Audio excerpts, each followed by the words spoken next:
आज हम बात करेंगे तुर्की में डोनर शॉप कैसे बना सकते हैं, इसके लिए इन्वेस्टमेंट कितनी चाहिए, डोनर की कितनी किस्में हैं, क्या ये बिजनेस मुनाफा बख्श है या नहीं, दुकान का किराया कितना होगा, वर्कर की तनख्वाह कितनी होगी। अगर आप ये बिजनेस करते हैं तो इस बिजनेस पे टैक्स की रेशो क्या होगी।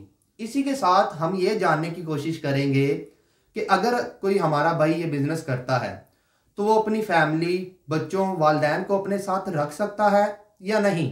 हमारे साथ हैं अली अकबर साहब। अस्सलाम वालेकुम सर, क्या हाल है? वालेकुम अस्सलाम कलीमुल्लाह, मैं ठीक हूँ। आपका क्या हाल है? अल्हम्दुलिल्लाह सर, मैं ठीक हूँ। सर आप हमें ये बताएं कि अगर कोई हमारा भाई डोनर शॉप का बिजनेस करना चाहता है तो वो कैसे स्टार्ट कर सकता है इस बिजनेस को। जी कलीमुल्लाह, सबसे पहले तो मैं आपका शुक्रिया अदा करूँगा कि आज का टॉपिक बहुत अच्छा आपने चूज़ किया है। बहुत शुक्रिया सर। बहुत से लोग मुझसे भी रब्ता करते हैं और वो पूछने की कोशिश करते हैं कि अगर हम कोई रेस्टोरेंट बनाते हैं या डोनर शॉप बनाते हैं तो उस पर कितनी इन्वेस्टमेंट रिक्वायर्ड है, उसका तरीक़ाकार क्या है। तो बहुत से सवालात होते हैं और वो मैं इतना ज़्यादा बिज़ी होता हूँ जी सर, बिल्कुल। कि मेरे लिए बहुत मुश्किल हो जाता है इतने ज़्यादा सवालों का जवाब देना। और दूसरा, मैंने शुरू से अपनी एक पॉलिसी रखी है कि जो मैं ख़ुद लोगों को डील करता हूँ, क्योंकि अगर हम आप लोगों को एक भलाई कर रहे हैं या मशवरा दे रहे हैं तो मैं किसी भी लॉयर का या दूसरे बंदे का नंबर दे सकता हूँ, लेकिन क्योंकि हम खुद बिजनेसमैन और बिज़नेस कर रहे हैं तो हमें पता है कि बहुत से फैक्टर्स होते हैं जिसमें इन्वेस्टमेंट से लेकर वर्कर की सैलरी से लेकर टैक्सेस से लेकर हर चीज़ का बंदे को मुख्तलिफ क्वेश्चन होते हैं। तो एक प्रॉपर्टी डीलर स्पेसिफिक सवाल का जवाब दे सकता है, लॉयर जो है वो अपने फील्ड से मुतल्लिका जवाब दे सकता है, अकाउंटेंट अपने फील्ड से मुतल्लिका, और इसी तरह से टैक्स कंसल्टेंट जो होता है वो अपने फील्ड से मुतल्लिका। तो इस तरह से 5-6 लोगों की इंफॉर्मेशन जो होती है हम क्योंकि सबसे काम ले रहे होते हैं, इसलिए सबके जो रिक्वायर्ड इंफॉर्मेशन होती है, जो प्रॉपर इंफॉर्मेशन होती है हमारे पास मौजूद होती है, क्योंकि इन फील्ड हम काम कर रहे होते हैं। तो इसलिए मेरी ये कोशिश होती है कि आप लोगों तक जेन्युइन और ओरिजिनल इंफॉर्मेशन पहुंचे, क्योंकि सबसे पहले अवेयरनेस ज़रूरी है। तो इस हवाले से जो है आज का टॉपिक बहुत अहम है। जी सर, बिल्कुल ऐसा ही है। जी कलीमुल्लाह, बहुत शुक्रिया सर आपका। सर मैं आपसे जानना चाहूँगा कि अगर कोई हमारा भाई डोनर शॉप बनाना चाहता है तुर्की में जी जी तो वो कैसे बना सकता है। जी। सबसे पहले तो ये है कि अगर आप ऑलरेडी टर्की में रह रहे हैं, जी सर। मसलन आप स्टूडेंट हैं या आप जॉब कर रहे हैं या आपके पास प्रॉपर्टी रेजिडेंस है, जी सर, तो बिल्कुल। इन तीनों सूरतों में आप ऑलरेडी लीगल हैं, जी यानी सर, आपके पास वहाँ का रेजिडेंस कार्ड है।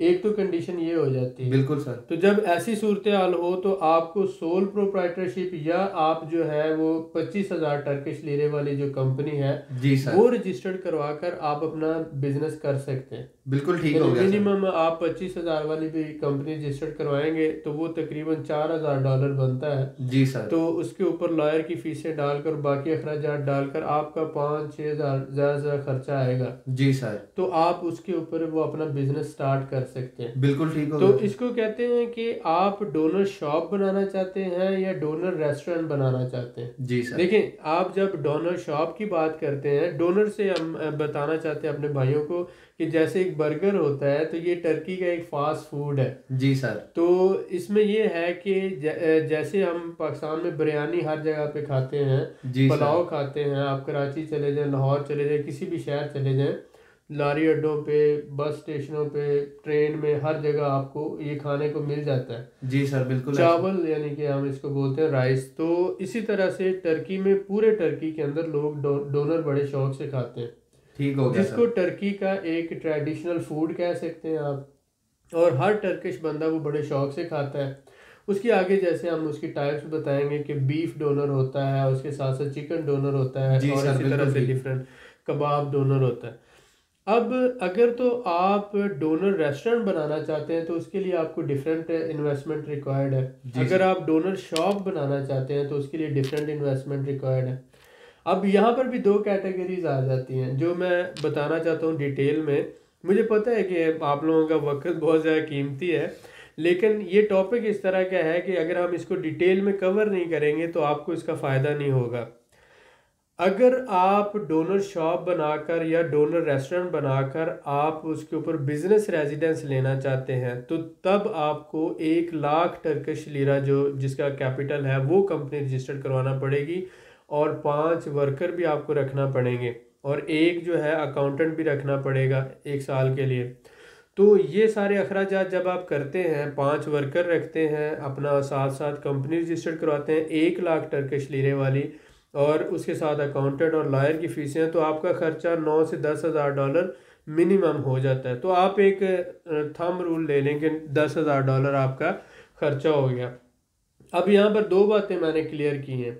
पहली बात कि अगर आपके पास प्रॉपर्टी रेजिडेंस है, या आपके पास ऑलरेडी जॉब है वहाँ पर, या आप स्टूडेंट है, यानी आपके पास वहाँ का लीगल रेजिडेंस है। जी सर। मैं टूरिस्टिक रेजिडेंस की बात नहीं कर रहा, मैं वर्क रेजिडेंस की बात कर रहा हूँ।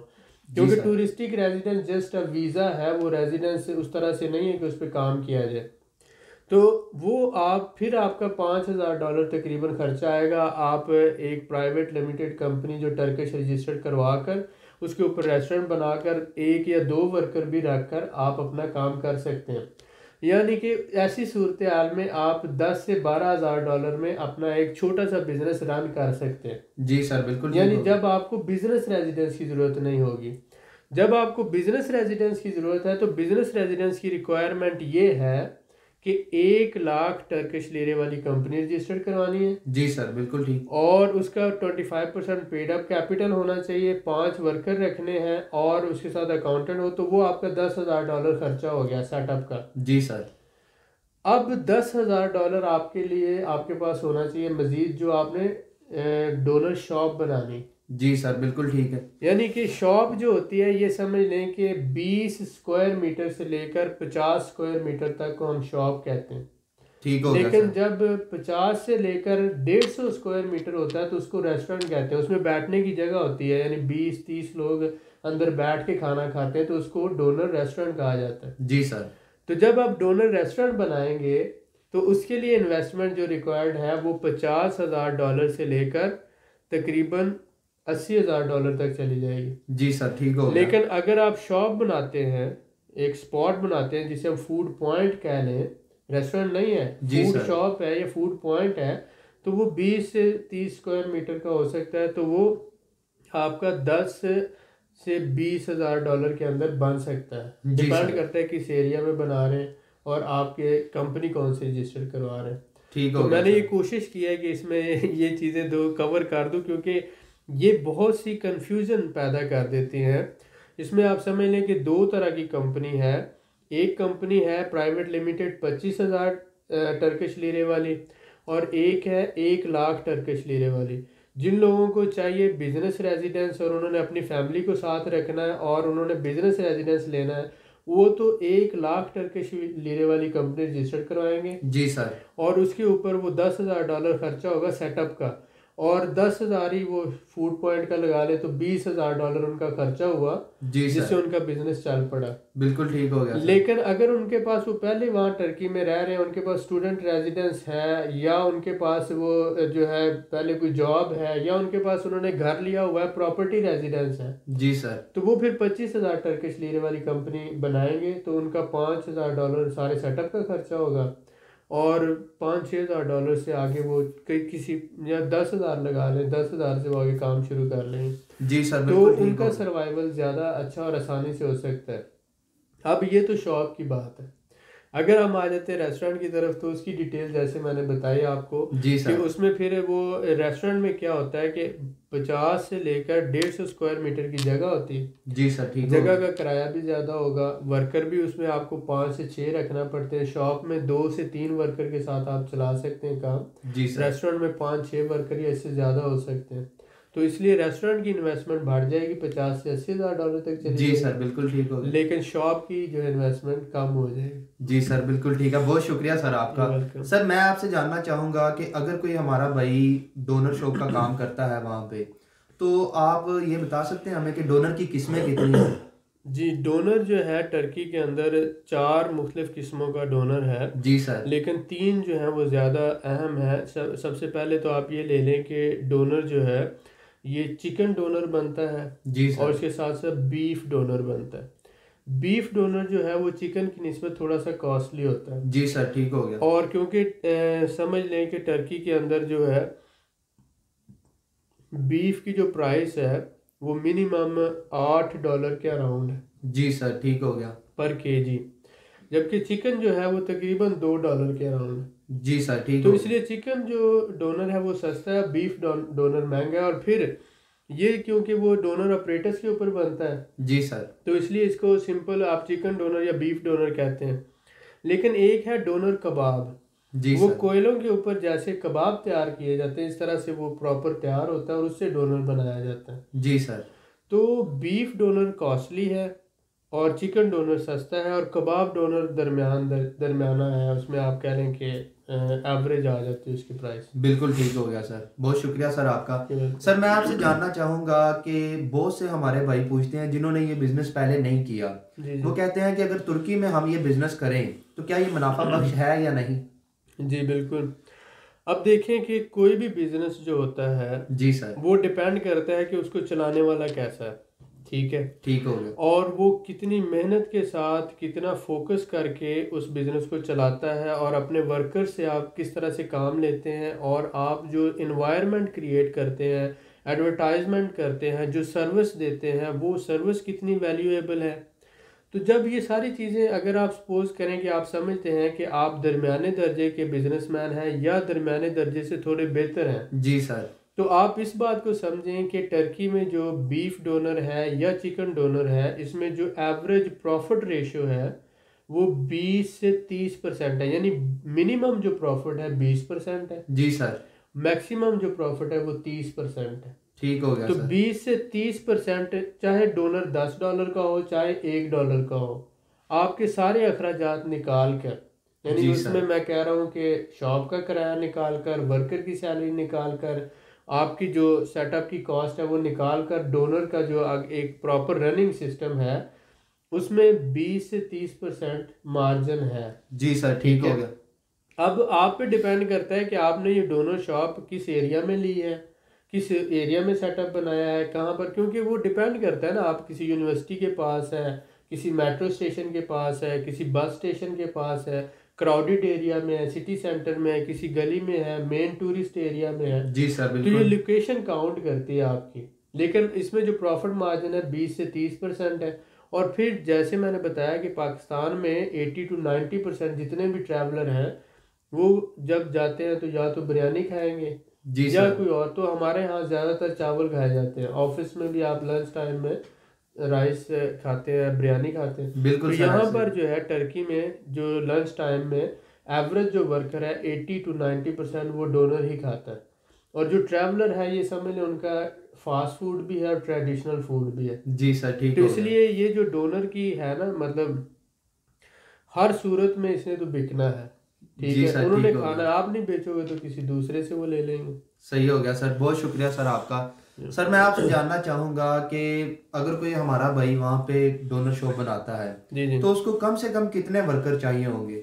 जी अब देखें, अगर डोनर शॉप बनानी है आपने तो उसके लिए एक डोनर जो कारीगर होता है, जो डोनर बनाने वाला है वो चाहिए, और उसके अलावा 1 या 2 वर्कर जो है साथ हेल्पर चाहिए होते हैं, कैश लेने वाले और डोनर डिलीवरी देने वाले। जी सर, तो बिल्कुल। ज़्यादा से ज़्यादा 3 जो है बंदे रिक्वायर्ड होते हैं एक डोनर शॉप के लिए, जी ठीक है। सर, ठीक हो गया। और अगर आपने रेस्टोरेंट बनाना है तो उसमें 6 से 7 वर्कर रिक्वायर्ड होते हैं। आप डिपेंड करता है कि आप रेस्टोरेंट बना रहे हैं या शॉप बना रहे हैं। जी सर, बिल्कुल ठीक है सर। जैसा कि आपने जिक्र किया कि एक कारीगर भी चाहिए होगा, क्या वहाँ पे कारीगर आसानी से मिल जाता है? जी डेफिनेटली, क्योंकि उनका कल्चर है। तो अगर हमारे यहाँ पाकिस्तान में आप ढूंढते हैं शेफ़ या कुक तो जी आपको सर। मिल जाएगा। इसी तरह वहाँ पर भी जो है बहुत से कारीगर जो होते हैं आपको मिल जाते हैं, लेकिन एवरेज जो वर्कर है उनसे उनकी सैलरी डबल होती है। सपोज करें कि एवरेज वर्कर वहाँ पर $400 या $500 मंथली ले रहा है, जी सर। तो कारीगर जो है 800 से $1000 लेगा। बिल्कुल ठीक हो गया सर, बहुत शुक्रिया। सर मैं आपसे जानना चाहूँगा कि अगर कोई हमारा भाई डोनर शॉप बनाता है तो जी अच्छी और मुनासिब जगह पे दुकान का किराया कितना होगा? जी, ये बहुत अच्छा सवाल है। बहुत शुक्रिया सर। देखें कि दुकान का किराया अगर आप अपने सिटी को देख लें तो सिटी सेंटर में और होता है और सिटी के सराउंडिंग में और होता है, और फिर सेंटर के अंदर भी जैसे मैंने बताया मेट्रो स्टेशन है, बस स्टेशन है, यूनिवर्सिटी है या टूरिस्ट एरिया है, तो वो एरिया टू एरिया वेरी करता है। जी सर। अब जो हम कहते हैं कि मिनिमम $700 से लेकर मैक्सिमम $1200 तक या $1000 तक आप ले लें, 700 से 1200 की रेंज रख लें। ठीक हो गया तो सर। इस रेंज में आपको शॉप मिलेगी, रेस्टोरेंट की नहीं बात कर रहा, शॉप की बात शॉप कर की रहा। बात कर तो रहे रेस्टोरेंट जो है वो तो डेफिनेटली आपको पता है पर स्क्वायर मीटर के हिसाब से होना है, जितने स्क्वायर मीटर का लेंगे उस हिसाब से वो होगा। लेकिन 700 से $1200 की रेंज में आपको एक शॉप मिल जाती है।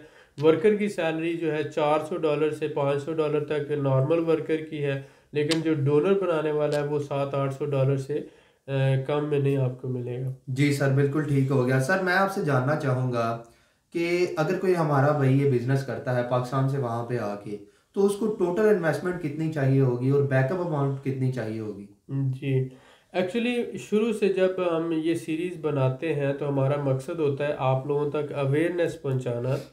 ये कलीमुल्लाह का बहुत अच्छा सवाल है कि आपको एक बिज़नेस से शुरू करने के लिए कितनी इन्वेस्टमेंट चाहिए और फिर उस बिज़नेस को कंटिन्यू रखने के लिए कितनी इन्वेस्टमेंट चाहिए। तो आप बिज़नेस शुरू करने की तो इन्वेस्टमेंट पूछते हैं सारे ही, लेकिन उसको बिज़नेस को कंटिन्यू रखने के लिए भी इन्वेस्टमेंट चाहिए होती है। तो इसलिए हम ये कहते हैं आप अपनी इन्वेस्टमेंट को 3 हिस्सों में डिवाइड कर लें। पहला हिस्सा जो होता है आपका कंपनी रजिस्टर्ड करवाना है, आपने लीगल परमिशन लेना है और आपने वर्कर्स हायर करना है, और उसके अलावा जगह लेनी है, रेंट आउट करना है, सारी चीज़ें ये इसका आ गया। उसके बाद दूसरा हिस्सा है उस सेटअप को शुरू करने का। जैसा कि आपने वर्कर हायर किए, जगह किराए पे ले ली और फिर वहाँ पर आपने डोनर के लिए ऑपरेटर्स ख़रीदा, फर्नीचर वगैरह डाला, सिस्टम किया, तो आपको उसके लिए पैसा चाहिए। जब आपका लीगल भी सेटअप सारा हो गया है और बिज़नेस भी रनिंग में आ गया है, तो फिर एक बैकअप इन्वेस्टमेंट होती है, वो आपको रिक्वायर्ड होती है। तो कम से कम एक तीसरा हिस्सा आप बैकअप के लिए रखते हैं कि 2 3 4 महीने अगर आपका बिज़नेस शुरू में स्लो भी जाता है तो लोगों को आपके बिज़नेस को समझने में या आपको क्लाइंट ढूंढने में टाइम लग सकता है। तो इसलिए ये होता है कि पहले महीने अगर आपका बिज़नेस आपके एक्सपेंडिचर का 50% निकालता है तो दूसरे महीने 60 70 80 या 100 हो सकता है। तो डिपेंड करता है कि आप कितनी स्ट्रगल कर रहे हैं, कितनी मार्केटिंग कर रहे हैं, आपका टेस्ट कैसा है या आप सर्विस कैसी दे रहे हैं। तो मिनिमम जैसे हमने कहा कि डोनर शॉप के लिए अगर हम बात करें तो वो मिनिमम आपका कम से कम 15 से 20 हज़ार डॉलर आपका खर्चा है मिनिमम। लेकिन बैकअप 5 6 हज़ार डॉलर आपके पास होना चाहिए कि आप इसे बेहतर तरीके से चला सकें।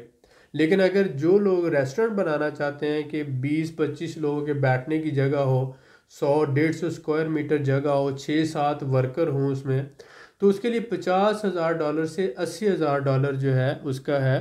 तो मैं तो ये मशवरा दूंगा कि अगर आप रेस्टोरेंट बनाते हैं तो आप 1 या 2 पार्टनर मिल के बनाएं, ताकि वो 50 60 हज़ार डॉलर जो है वो आप 2 लोगों पे डिवाइड होके 25 25 हज़ार डॉलर हो जाएगा और आप दोनों उसको बेटर मैनेज कर सकते हैं।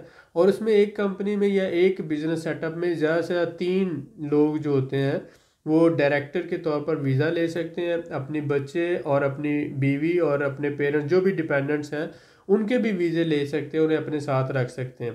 तो अगर शॉप बनानी है तो 15 से 25 हज़ार तक आप टोटल रख लें एवरेज, और अगर रेस्टोरेंट बनाना है तो 50 हज़ार से $80,000 तक आप। मैं डॉलर में इसलिए बताता हूँ, देखिए मैं आपको टर्किश लीरे में बताऊंगा, टर्किश लीरे की वैल्यू ऊपर नीचे हो जाती है या बहुत से लोगों को उसकी कन्वर्जन का इशू आता है। तो क्योंकि हम डॉलर जो है वो एक नॉर्मल रूटीन में समझते हैं कि इस वक्त डॉलर की क्या प्राइस जा रही है, तो आप उसे मल्टीप्लाई या डिवाइड करके अपना जो है रिक्वायर्ड वैल्यू निकाल लेते हैं।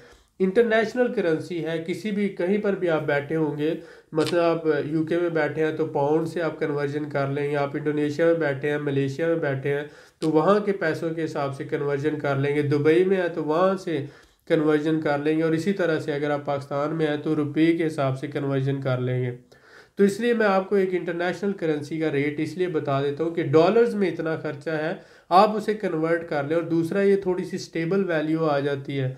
तो ये एक एस्टिमेटेड हमने बताना होता है कॉस्ट आपको ये, ताकि मतलब इसके 90% कह लें कि इसके राउंड अबाउट होती है प्राइसेस। तो एक्चुअल ग्राउंड में इस वक्त जो रेट चल रहे हैं उसके हिसाब से आपको बता रहे हैं। तो शॉप बनानी है या रेस्टोरेंट बनाना है, इन दोनों में फ़र्क है, और उस हिसाब से मैंने कोशिश ये की है कि आप लोगों को बेटर जो मुमकिन है वो बता सकूं। जी सर, बिल्कुल ठीक है, बहुत शुक्रिया सर आपका। सर मैं आपसे जानना चाहूँगा कि क्या फ्रेंचाइज लेकर डोनर का काम किया जा सकता है? जी बिल्कुल, इसमें ये होता है कि आप टर्की के अंदर, क्योंकि डोनर जो है मैंने बताया 80 to 90% जो लोग हैं वो डोनर खाते हैं। जी सर। और अमीर भी खाता है, गरीब भी खाता है, स्टूडेंट भी खाता है, वर्कर भी खाता है, हर बंदा खाता है डोनर। और डोनर में आगे टाइप्स हैं। अब इसीलिए पूरे टर्की में मुख्तलिफ शहरों में डोनर के ब्रांड्स हैं। जी सर बिल्कुल मुख्तलिफ ठीक। अपने ब्रांड्स, जैसे टर्किश डोनर है, इस्तांबुल डोनर है, ये कोई भी, तो वो अपनी फिर फ्रेंचाइज ऑफर करते हैं। फ्रेंचाइज का फ़ायदा ये होता है कि ऑलरेडी उन्होंने अपना एक नाम बनाया हुआ है, वो आपको जो भी आप शॉप लेंगे उसकी डिज़ाइनिंग अपने हिसाब से करवाएंगे, जी सर। आपके स्टाफ को ट्रेनिंग देंगे, उनकी यूनिफॉर्म होगी, उनका लोगो होगा, प्रॉपर एक सिस्टम होगा, उनका बना बनाया कस्टमर है। और फिर वो ऑनलाइन डिलीवरी सिस्टम भी वो सारा इंट्रोड्यूस करवाते हैं। जी और सर। फिर वो डोनर के लिए रॉ मटेरियल जो है वो आपको प्रोवाइड करते हैं, चिकन है, बीफ है, सब कुछ वो देते हैं आपको। जी सर बिल्कुल तो ठीक। यूनिफॉर्म से लेकर एडवर्टाइजमेंट से लेकर हर चीज़ वो आपको प्रोवाइड करते हैं। तो उन्होंने अपनी एक रखा होता है कि इतने में हम फ्रेंचाइज आपको देंगे। जी सर। कोई $5,000 में ऑफर कर रहा है, कोई 10 में, कोई 20 में, डिपेंड करता है कि वो कितना स्ट्रांग ब्रांड है। ठीक हो गया तो सर। आप अपनी कंपनी रजिस्टर करवाने के बाद आप फ्रेंचाइज लेकर डोनर का बिजनेस कर सकते हैं। ये बिल्कुल सबसे ठीक। अच्छा काम है। और इसके अलावा भी अगर आप टर्की में कोई भी बिजनेस करना चाहते हैं तो तकरीबन 500 से ज़्यादा ब्रांड्स हैं जो अपनी फ्रेंचाइज देते हैं।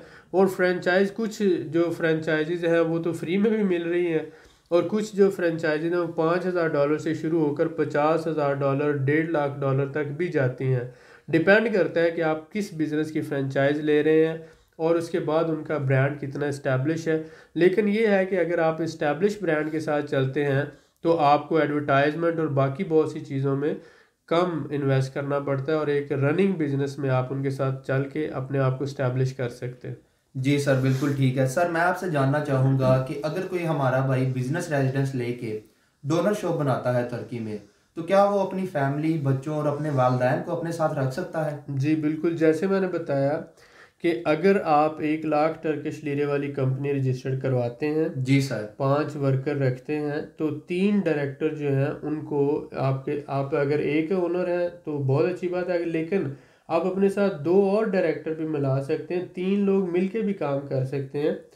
तीनों को जो है इजाज़त है कि वो अपनी बच्चे और अपनी वाइफ और जी अपने सर। जो डिपेंडेंट्स हैं, वालदैन हैं, उन्हें अपने साथ रख सकते हैं। ज़बरदस्त सर। ठीक है, लेकिन ये है कि बच्चे अगर 18 साल से कम उम्र के हैं तो उनको वो एज ए डिपेंडेंट कंसिडर करेंगे, जी लेकिन अगर सर 18 साल से ज़्यादा है तो फिर आप उनको कंपनी में पार्टनर बना लें तो वो ज़्यादा सूटेबल है। बिल्कुल ठीक हो गया सर, बहुत शुक्रिया। सर मैं आपसे बिल्कुल। जानना चाहूँगा कि जैसा कि बच्चों का जिक्र हुआ, तो क्या बच्चों की तलीम और मेडिकल की सहूलत गवर्नमेंट देती है? जी, ये भी बहुत अच्छा सवाल है।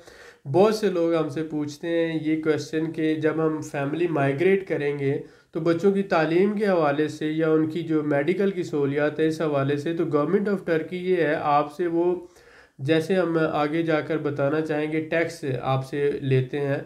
तो क्योंकि गवर्नमेंट को आप टैक्स दे रहे हैं तो आपके लिए एजुकेशन जो है और मेडिकल ये फ्री है गवर्नमेंट के स्कूलों में। लेकिन आपको पता है स्कूल्स भी वहाँ पर प्राइवेट भी हैं और इसी तरह से हॉस्पिटल्स भी प्राइवेट हैं। अगर आप प्राइवेट स्कूल में जाते हैं या प्राइवेट हॉस्पिटल में जाते हैं तो आपको फिर चार्जेस देना पड़ेंगे। लेकिन अगर आप गवर्नमेंट इदारों में जाते हैं तो वहाँ पर आपके लिए टैक्स, क्योंकि आपने पे किया, तो आपके लिए मेडिकल और एजुकेशन दोनों फ्री हैं। जी सर बिल्कुल ठीक है। सर जैसा कि टैक्स का जिक्र हुआ, तो मैं आपसे जानना चाहूँगा कि टैक्स की रेशो क्या है अगर बंदा कोई बिजनेस करता है वहाँ पे तो? जी बिल्कुल, आप देखें कि जो सेल्स टैक्स है वो तकरीबन 18% है। जी सर। आप जब भी कोई बिजनेस करते हैं तो उसके ऊपर टोटल जो सेल्स टैक्स है आपको 18% देना पड़ेगा।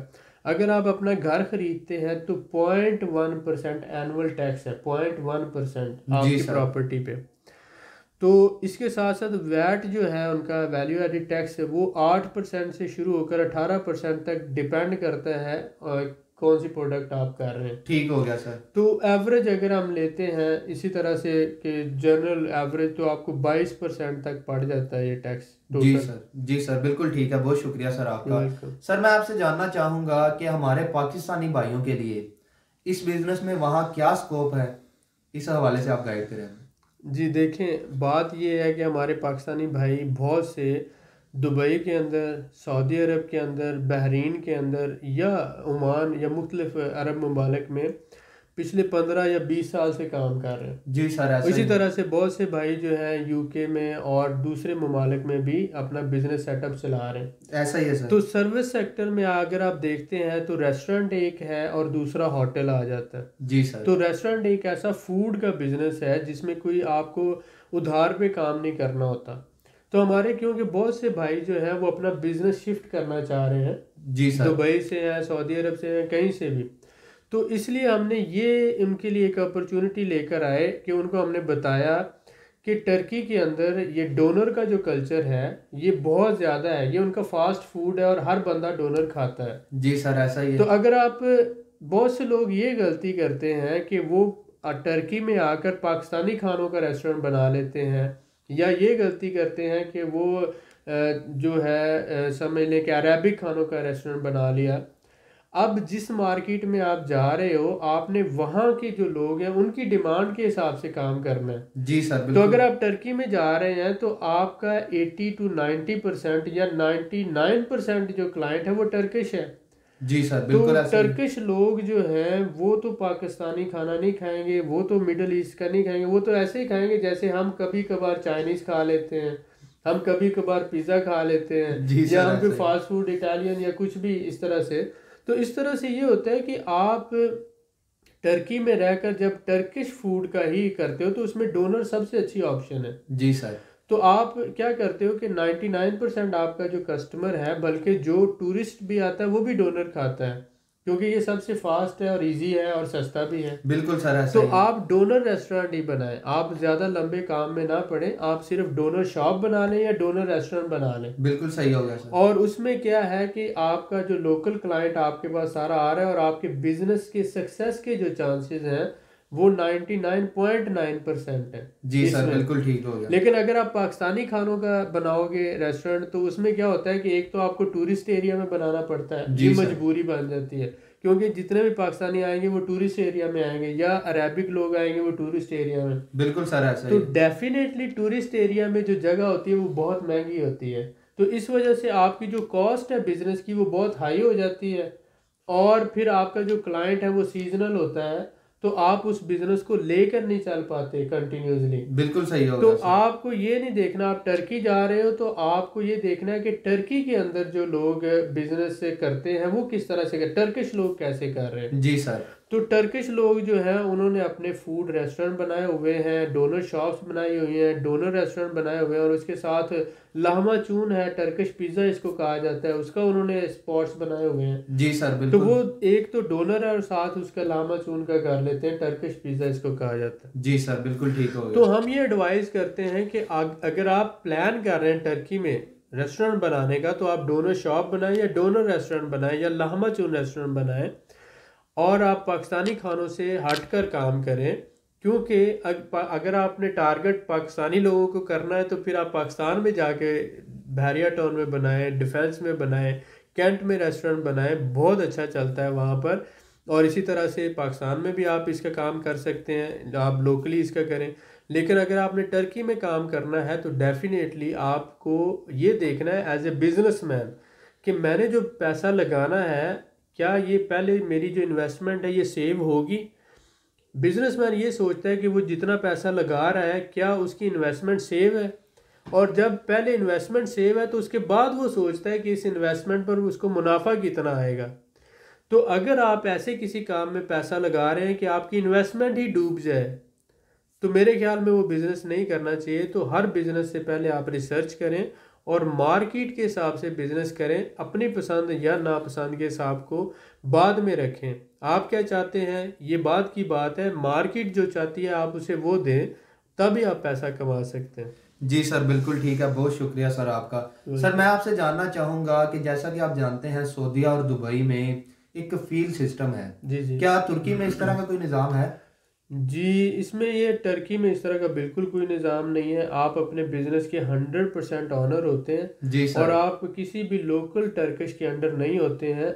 हाँ, ये बात है कि दूसरी ये बात है कि दुबई में आपको हर साल कंपनी रिन्यू करवाना पड़ती है, टर्की में ऐसा कुछ नहीं है। जी सर, बिल्कुल तो ठीक आप है। 100% एक तो टर्किश कंपनी के ऑनर हैं, दूसरी बात कि आपको हर साल कंपनी रिन्यू नहीं करवाना पड़ेगी। जी सर। तीसरी बात कि अगर आपके पास बिजनेस रेजिडेंस है तो जब आप टेम्परेरी रेजिडेंस के बाद परमानेंट रेजिडेंस ले लेते हैं तो 5 साल बाद आपको टर्किश नेशनैलिटी मिल जाती है। ठीक हो गया ठीक सर। हो गया।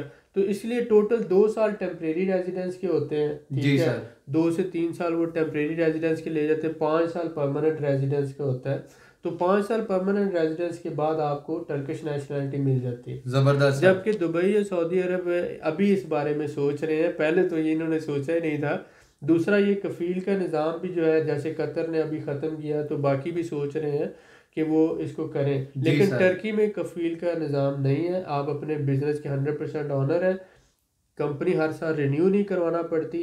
साथ ही साथ ये है कि आप अपनी फैमिली को अपने साथ रख सकते हैं, कोई एडिशनल आपको चार्जेस नहीं देना पड़ते। ठीक हो गया सर। मैं सर आपका बड़ा ही शुक्रगुजार हूँ कि आपने इतनी कीमती मालूमात से आगाह किया। वेलकम। मजीद मालूमात के लिए हमारे चैनल को सब्सक्राइब करें, वीडियो को लाइक करें और शेयर करें, बेल आइकन को ज़रूर प्रेस करें ताकि अगली वीडियो आपको मिल सके। अल्लाह हाफिज़।